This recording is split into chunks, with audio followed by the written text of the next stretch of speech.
All right, good afternoon, everyone. This is the Healthy Soils Program 2024 Incentive Grantee Introduction Workshop. Welcome. Within this presentation, we are going to be covering a number of different topics, including how to determine your grant start date, getting started, advanced payment requests, practice implementation tips, as well as templates that you can use. We'll talk about the verification process and reimbursement, and then we'll also flag resources for you. And as a note, the slides and a recording from the workshop either today or tomorrow will be posted on the HSP resources page in the next week, so you can look for that in the coming. So welcome. You are now either a incentive grantee or you're a conditional awardee. And if you're here, you fall into probably one of these three groups. The first being that your grant has been executed and you can start work on your grant. And if you fall into this group, this means that you've received an email with the grant agreement signed by both the grantee, you, and CDFA, and the start date has started. And I'll go into that in a moment of what a start date is. You could also potentially fall into the grant where your grant is pending execution and you can't start work yet.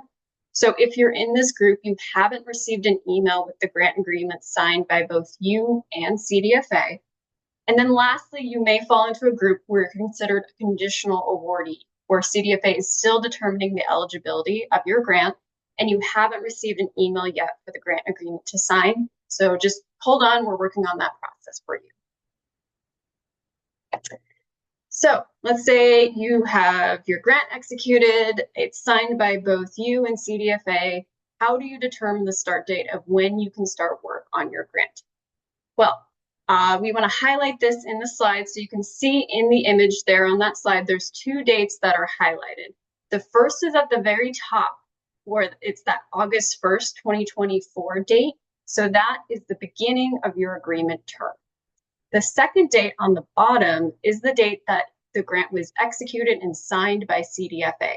And that date in this example is July 31st, 2024. The general rule for HSP is whatever is the later date between the two of them is your start date when you can start work. So for this example, August 1st, 2024 would be the date the grantee can start doing work that they can get reimbursed for. So this is very important to look at this in your grant agreement, compare those two dates, see whichever is the latter date, and that's when you can start work. And it's important to consider this and look at this information because CDFA cannot reimburse for activities done outside of the grant term. And now I'm going to pass it over to Sloat to describe getting started. Sure. Thank you, Elizabeth. So continuing off of the getting started process, all of you will be paired with an HSP grant manager. It will be myself, Shahruna, and Elizabeth, and we will be reaching out to you to set up a one-on-one meeting. We just ask that you look through your grant, just get yourself familiar with all of the details as far as implementation and verification requirements. And throughout this whole process, Emily and I have been in communication with everyone about reviewing their scopes of work and the details of that. And so that's something we'll be able to cover with all of you. Next slide. Okay, and then as far as the replan report that you have all reviewed at this point, some of the things to consider on this are the practice implementation. So especially for compost, just being mindful of what C to N ratios that you've input into the replan report. And then on top of that, to be mindful of your the way that the compost practice is going to be implemented. So if it's going to be an on-farm production and or compost purchase from a certified facility, since they have separate verification that we need to do for it. And then as far as the payment scenario, just being considerate of the application rate. So in this case, this project is going to apply 8 tons per acre. And then for the same example, mulching, it would be wood chips. And there's different rates for all of these. So just be mindful of that and that's something we'll go over with you in our one-on-one.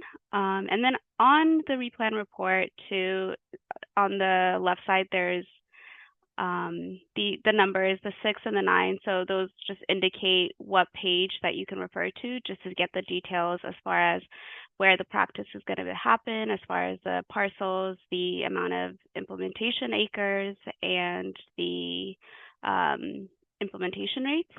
And we'll go to the next slide.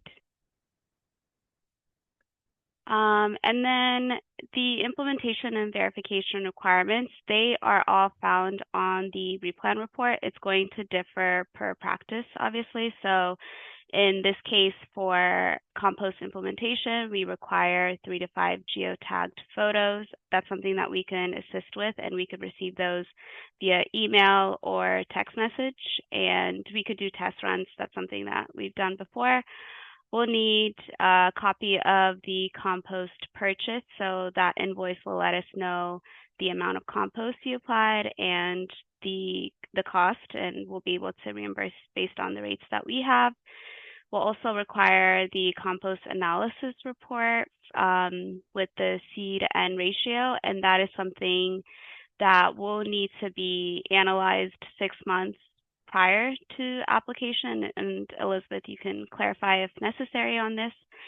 And then obviously, if it's going to be compost purchased from a certified facility, we'll just need to make sure that these facilities are up to par with our regulation. And I think that's all for this portion.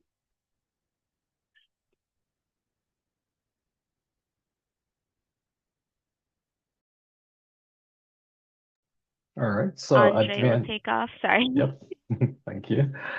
So when it comes to advance payments, you are allowed to receive, I'll just read off from here. Recipients may be eligible to receive a one-time advance payment to cover anticipated project expenditures at the start of the project implementation during the first year. The advance payment may not exceed 25% of the total award and must be expended within a 3-month period. And I'll explain more on the 3-month period later in the slides. The advance payment will be liquidated against annual reimbursement until completely liquidated. And then the remaining funds will be allocated on a reimbursement basis. So what that means is when you submit verification so practice for verification, whatever the amount was issued for advance payment, it will be liquidated against the reimbursement for that year. And if it's a positive remaining amount, you'll receive that. If it's still a negative amount, we'll apply that negative amount on the next reimbursement. Let me see here. Yeah, without getting into details, next slide, please. The processes or the procedure for advance payment request. So to ensure the timely processing of advance payment request, you should follow these steps. Pretty much estimate how much the advance payment may be needed for that 3-month period. And then complete the advance payment request justification. So give us a reason why you need that advance payment. Could be just low cash flow or whatever other reason it is. And then when you're submitting the advance payment, please kind of calculate at least 45 days for the processing process with our departments. So just calculate 45 days for advance period to begin. So the 3-month period is the advance period that will start from the time when you request the advance payment. So for example, right now we're in middle of October. So 45 days, we're looking at first, so December, and the 3-month period is included that December. So December, January, February, that will be your 3-month period when you at the earliest. Hopefully that makes sense. Next slide, please. So this is an example of what you're going to be. So here on the right side is the advance payment request partial of the form. This section is pretty much what you will need to complete. So and everything that you need to complete, majority of it all is in your grant agreement. So starting from your name, so that would be your business, or that could be your personal name. So you'll enter that and make check payable to, or the organization name, and then the grant agreement is also right there. So pretty much everything that you need is pretty much in the grant agreement itself. The total amount, and then you just calculate maximum of 25% of that all, and enter the amount requested. So majority of the information that you need to complete the form is in the grant agreement. We also create a link to a form that also populates already pre-filled advanced period, so that for your conveniency, you could always overwrite that. So it doesn't have to be there specifically that, but at the earliest, that advanced period will be there, as well as I do see some of the grants have fiscal year 23, 24. Some of them are 24, 25. So that's already pre-filled in the form as well, but you could overwrite that as well. So again, just as a reference, when you're filling out the advance payment form, just go to your grant agreement. Majority of all of the information is there. Next slide, please. All right, so there's a different process for nonprofit organizations. You will need to complete another form, supplement form, which is 2.11A, and there are different requirements. So you'll need additional information that we'll be looking for.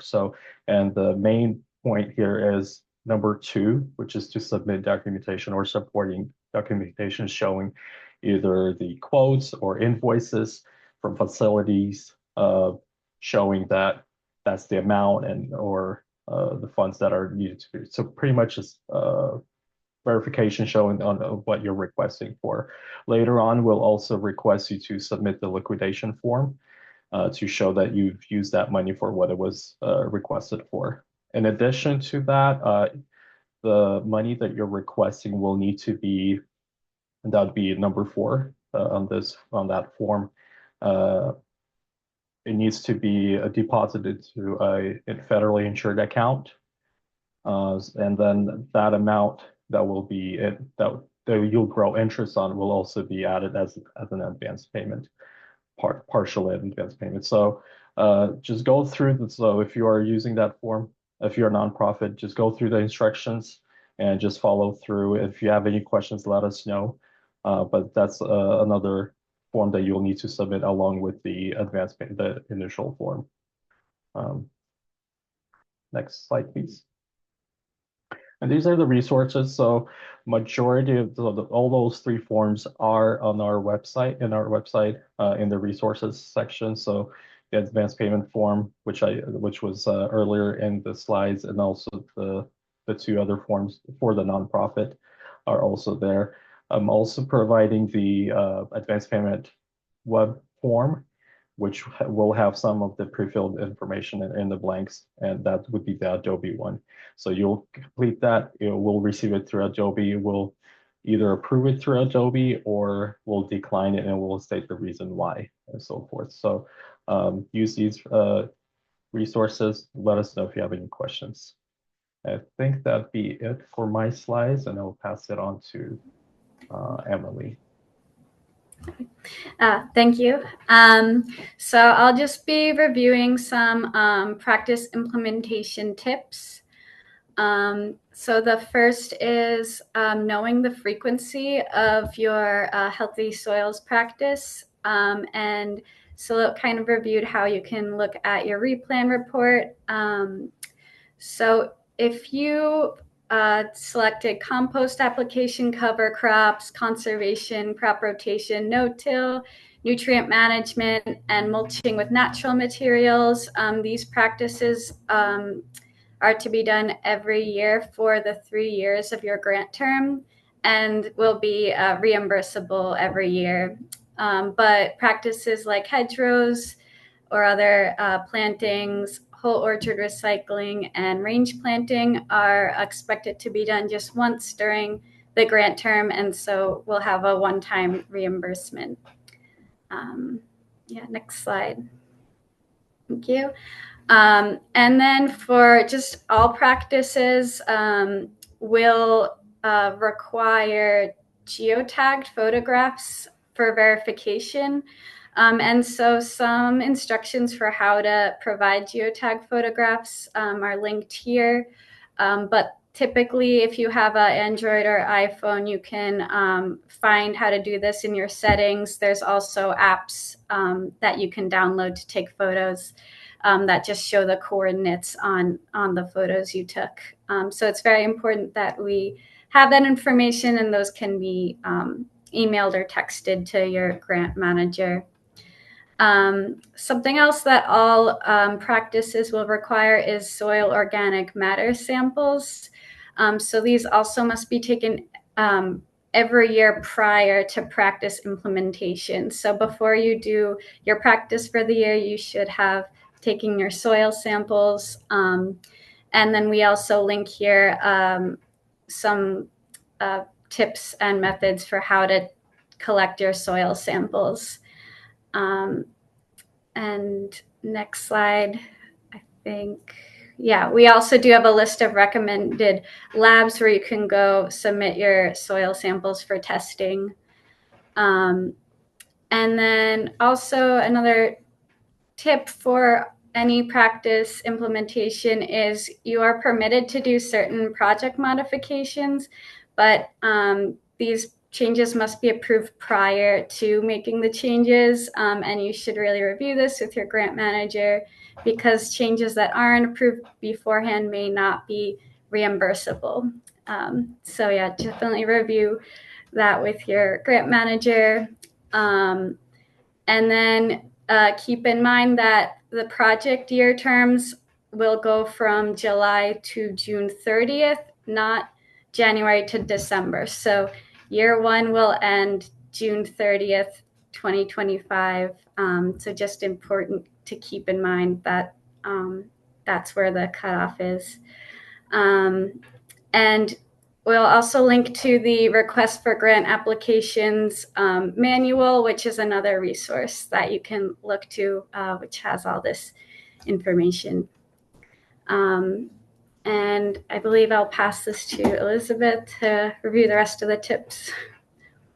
Thank you. So now I'm going to get into tips for specific practices. So Emily touched on general tips for all of the practices. And first, I'll focus on compost application. So for compost practice, we've got two different types of it. We have purchased compost and on-farm compost, and they do have similarities in what you need to submit to us, but there's also a few differences as well. For both of them, a key thing to keep in mind is to look at the carbon-nitrogen ratio that's specified in your grant agreement for that compost. And it's critical because this value helps determine the greenhouse gas reduction potential for your project. So where you find this information is, again, in that replan report in your grant agreement that we've been referencing. And on the slide, you can see highlighted there for this specific example, this project for compost purchased, they are needing to have compost that has a carbon to nitrogen ratio greater than 11. So that C:(N) is the ratio of carbon to nitrogen in the compost. So when you're talking to potential compost providers that you are going to purchase from, it's important to make sure they have compost that has this ratio before you purchase it, just so we're not coming in the back end and realizing you implemented it with a different ratio. Within the grant agreements, there's two different types of carbon nitrogen ratios. There's ones like this where it's greater than 11, and then there's other ones where it's less than or equal to 11. So it's important to pay attention to that for your grant agreement. And this also applies to on-farm compost as well. Additionally, as was mentioned earlier in the presentation, this analysis should be dated no more than 6 months prior to the application. So if you're working with your compost provider and talking with them and seeing if they have a batch with this ratio, they should be testing their compost, so they should be able to provide you with this. Just make sure it falls within that 6-month window. And it's because we want to have an accurate snapshot of what the ratio is of the compost that you're applying onto your field. So another thing to keep in mind before starting implementation. Additionally, for compost, if you're purchasing it, it needs to come from a certified source. And there are a number of different sources that we consider as certified within the Healthy Soils program. So the main one you've probably heard about at this point is CalRecycle's database, the Solid Waste Information System, also known as SWIS. And so we have a hyperlink on the slide there. And this is the main one where you can go and search for facilities in your area and find one that's certified. But we also accept a number of different entities that certify compost as well. So compost providers that are certified by CDFA ourselves in our OIM program. There's also STA certified compost participants. And then for organic certified compost, there's also certifications such as OMRI and COP, which we accept in HSP.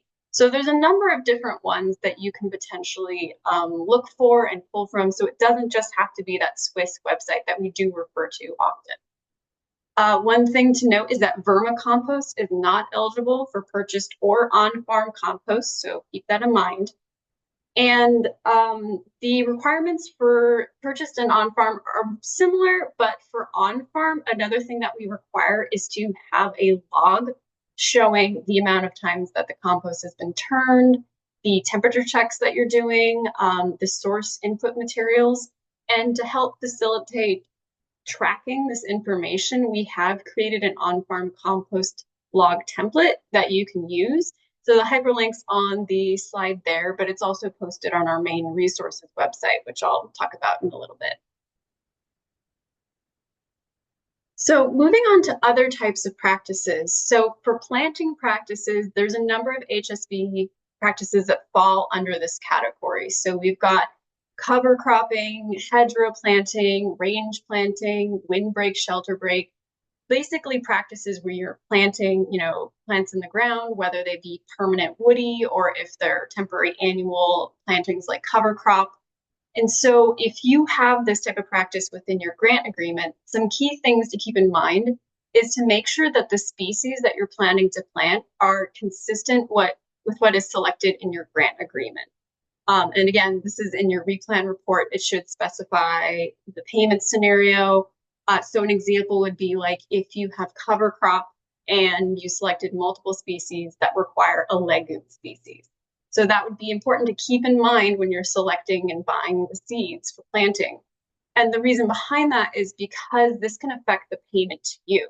If you're not following the specified payment scenario, you might get reimbursed for less, or you might not be able to reimburse at all if the practice was done incorrectly. So important thing to flag. Again, if you have any questions, reach out to your HSP grant manager. Species changes are allowed. They just have to still be in line and consistent with that payment scenario. So another thing to keep in mind is to be familiar with the seeding rates and planting requirements for your specific practice. And additionally, for some of the practices, they can't be verified until the actual planting has been established. So on the slide, you can see a photo there of a cover crop planting from one of our grantees that is well established. It's looking great, healthy. They've helped keep it alive. And so we can verify that that cover crop has been successfully implemented. So that is something to keep in mind for some of those practices where you won't receive reimbursement until we've been able to verify that it has survived. Some additional tips for planting practices for cover crop. Please note that the biomass can't be removed or harvested or burnt in the field. For practices such as like windbreak, shelter break, or hedgerows, for the species that you're planting, there can't be more than 10% of the plants that are harvestable. So for example, if you want to plant some olive trees in your windbreak, they have to make up less than 10% of the total amount of plants that you're planting. For hedgerows, there must be at least 3 different species planted. And again, you can talk to your grant manager if you need to select more species. Our replan tool has a full list of species within like eVeg guide that walks you through it and helps show which species might be good for your hedgerow in your area. For range plantings, it's important to know that the plant species that you're selecting, at least 51% of it should be perennial. to maintain that long-term range plantings that we would like to stay established. And then a key thing to note about planting practices is that CDFA is going to confirm the survivorship. So let's say you have a hedgerow practice and you plant it in year 1 and verify and reimburse you.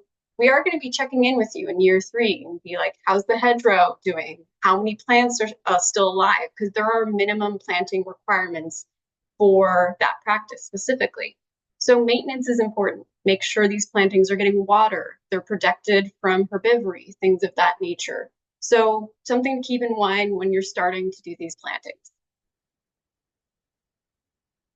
So as I mentioned, we've developed some templates for you to use. These are all posted on that HSP Incentives Resource webpage. This is one of the main pages you can reference that has the hyperlinks from this presentation that we've been discussing. So there's that on-farm composting log template that we've been mentioning. There's also a template for grazing management, nutrient management, reduced till, and no-till. So if you have those practices, we recommend taking a look and using these templates to facilitate the process. All right, so you've got your grant executed, you've talked with your grant manager, you've understood your practices and what you need to do, you have successfully implemented them and gathered all of your materials. What is next? The next step is us verifying that the practice was successfully completed. And so how we do that is you need to submit the verification materials to us, and these are listed out in your grant agreement in the replan report. So for example, looking at the slide, this is again that example for a compost purchased practice, and highlighted points 1 through 4 are materials that you need to submit to your HSP grant manager. Another thing to keep in mind is making sure that the application rate that you did is within the range that is specified in your grant agreement. So you'll collect all of these materials and you'll submit them to your HSP grant manager. As we've been mentioning, you can either email geotag photos or you can text them to us, because we realize, having Androids and iPhones out in the field, there can be a, fairly easy to turn on that location settings button and take the photos and just text them to your grant manager. If you are going to do that, please also text some identifying information such as the grant agreement number, maybe some field information. That really helps us on our end to be able to effectively sort these photos, just so we're not getting a whole bunch of them and being like, I don't know who's this from. So thing to keep in mind. Once we get all of these materials in from you, we are going to review them. We'll follow up if we have any questions or if there are things missing, and we will let you know when the practice has been verified and approved for payment. Once that happens, you're going to receive an invoice digitally through Adobe, and we'll have the grantee sign that invoice. And after it's signed, the grantees will receive an email indicating that the payment is going to be processed by the state controller's office. And that will look like a physical check mailed to the address within the grant agreement. And usually you can expect this within 45 days. Depending on the time of year, the state books for the fiscal year close between around May and July. And so it can take longer to process payments during that time of year. It can take up to 90 days. So we've been talking about a lot of resources that we're providing. On the top of the slide, there are 2 links to the main pages where all of this lives. So there's the HSP Incentive Resources webpage, and there's also the main HSP Incentive webpage itself. So within these contain the hyperlinks we've been discussing in this presentation. We've also put together a frequently asked questions document. So after this presentation, if you have more questions, recommend looking into that or contacting your grant manager. We'll reach out to you. We also have a general tech mailbox, which I'll show in the next slide. A key thing I wanted to also talk about is we partner with technical assistance providers that can help you. So we partner with them. They can assist grantees at no cost to you, and they can provide advice on how to implement your practice, what kind of verification documents are in your grant agreement, if you need guidance on that or guidance on how to take geotag photos. They're really there for you to assist you, and they are broken out by counties, their service areas. And within the slide, there's hyperlinks to 2 different groups that we partner with. There's a statewide technical assistance network, but there's also one that's tied with the University of California system. So if you click on those hyperlinks, it'll show you a list of these providers as well as their contact information, their service areas. So these are resources we definitely encourage you to take advantage of, and us as grant managers can also put you in contact with them. And with that, we're going to open it up for questions soon. The email on that slide is our general mailbox for all of HSP. It's monitored daily. It's cdfa.hsp_tech@cdfa.ca.gov. So if you have high priority questions and your grant manager's out, please feel free to send questions there or general questions as well. And as a reminder, the slides and one of these recordings from this week will be posted on the HSP incentive resources page by the end of the week, or by next week. And with that, I will stop the recording and we'll open things for questions.